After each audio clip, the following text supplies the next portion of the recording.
Hello दोस्तों, आज की इस कहानी में आप सभी का स्वागत है। तो चलिए शुरू करते हैं। जी कहिए, क्या कहना है।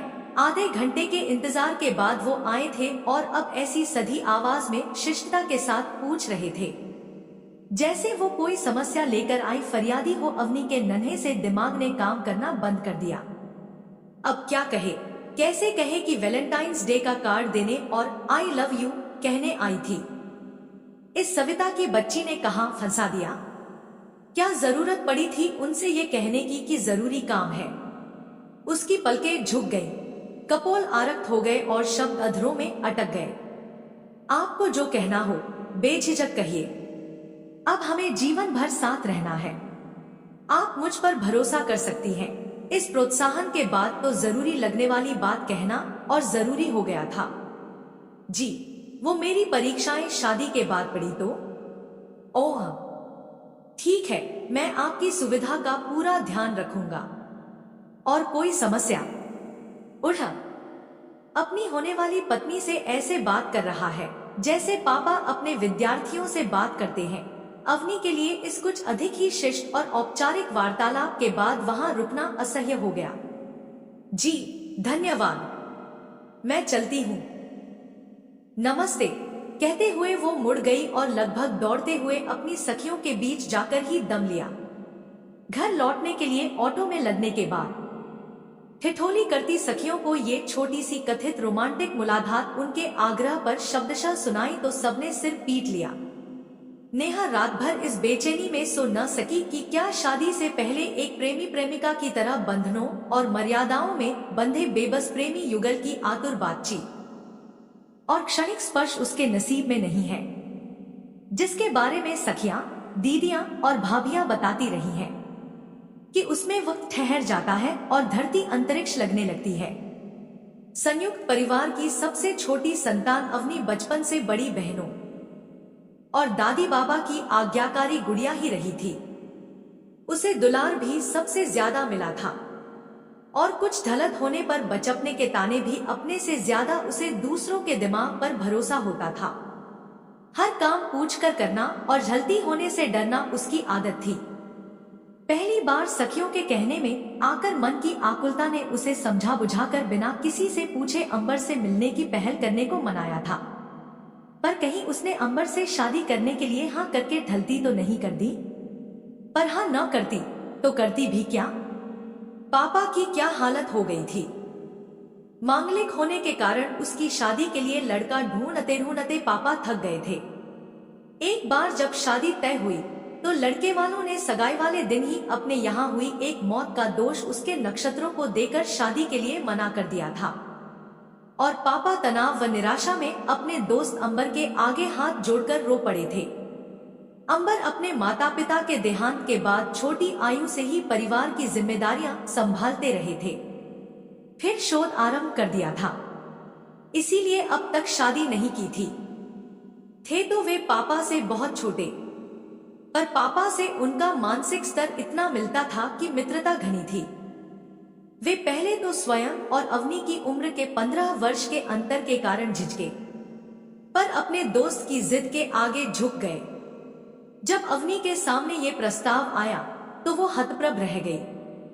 पर जब दादी ने समझाया कि उम्र में अधिक अंतर होने पर पुरुष पत्नी को अत्यधिक प्यार करता है, तो उसने उन्हीं में अपने सपनों के राजकुमार की तलाश शुरू कर दी। आखिर हर लड़की के कुंवारे मन की तरह अवनी के मन में पति के रूप में दीवानगी की हद तक चाहने वाला प्रेमी पाने की लालसा हर लालसा से बड़ी थी।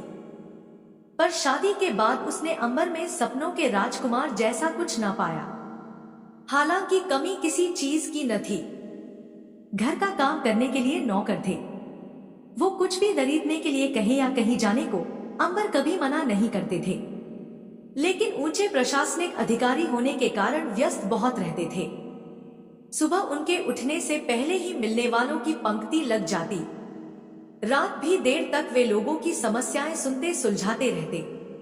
उनका स्वभाव इतना अच्छा था कि उन्हें सब साधु कहते थे। पर अवनी के लिए इस साधु प्रकृति के पुरुष के साथ सामंजस्य बैठाना किसी परीक्षा से कम न था।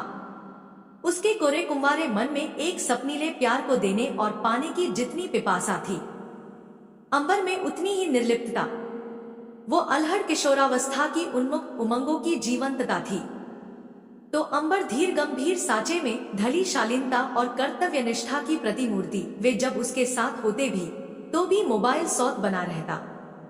जब जब नेहा ने उनसे कहा कि मुझे आपसे कुछ कहना है, तब तब वे मोबाइल रखकर उसी शिष्ट स्वर और हाव भाव के साथ बोलते, कहो क्या चाहती हो।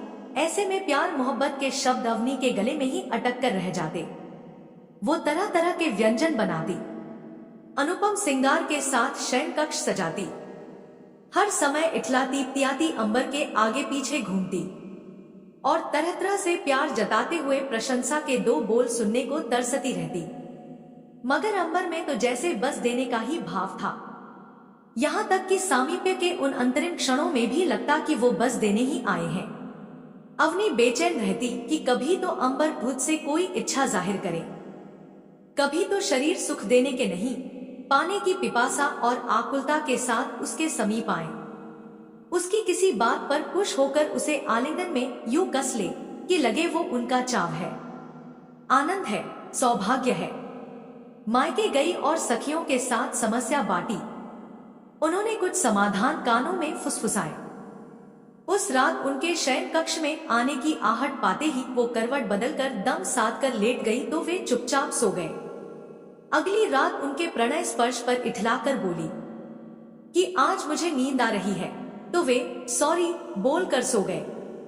कुछ दिन यही क्रम चला तो अंबर ने इतने हल्के से दूरी बनाकर सोना शुरू कर दिया कि अवनी का तो दिलो दिमाग असमंजस का घर बन गया। ऐसा पति तो किसी सखी ने नहीं बताया था।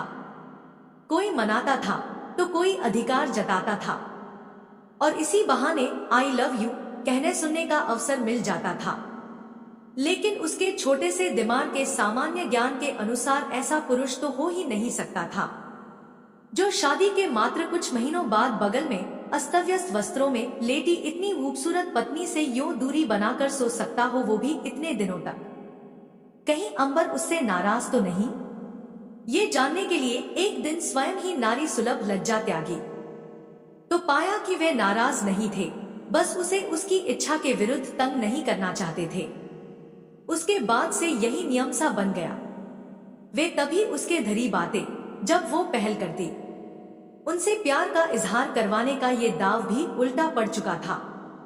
तभी एमए का परीक्षाफल आ गया और अंबर ने बिल्कुल पापा के अंदाज में पूछा, अब आगे क्या करना है। हे भगवान, स्नातकोत्तर के बाद अब क्या पढ़ाना चाहते हैं ये? क्या ये पढ़ाई अब भी पीछा न छोड़ेगी? मन ही मन सोचकर उड़ गई अवनी। जब 2 दिन में तीसरी बार अंबर ने वही प्रश्न दोहराया तो फिर कुछ बोलना जरूरी हो गया। जी, मैं कोई तकनीकी शिक्षा लेना चाहूंगी। मुझे घर सजाने का बहुत शौक है।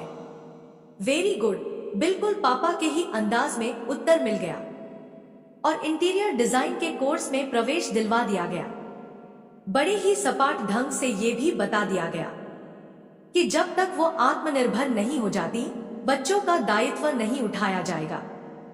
कॉलेज छोड़ने लेने जाने के लिए कार और ड्राइवर नियुक्त हो गए। चुलबुली अवनी के अंतस के पिंजरे में बंद अवाहिशों को कॉलेज में जाकर नए पंख मिल गए।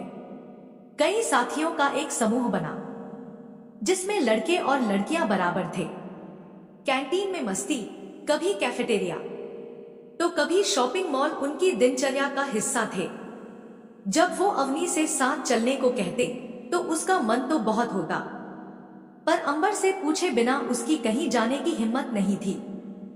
इसीलिए हर बार उनसे फोन करके पूछती। वो कार्यालय में काम करते करते हर बार फोन पर हाँ कर देते। भोली और बातूनी अवनी के दिल में वैसे भी कोई बात टिकती न थी। दोस्तों, आगे की कहानी आपको दूसरे वीडियो में मिलेंगी। ये चैनल किसी भी अवैध गतिविधियों को बढ़ावा या प्रोत्साहित नहीं करता है। इस चैनल के द्वारा प्रदान की गई सभी सामग्री केवल ज्ञान और शैक्षिक उद्देश्य के लिए है। दोस्तों, उम्मीद है आप सभी को ये कहानी पसंद आई हो। अगर पसंद आई हो तो वीडियो को लाइक और ऐसे वीडियो देखने के लिए हमारे चैनल को सब्सक्राइब जरूर करें। धन्यवाद।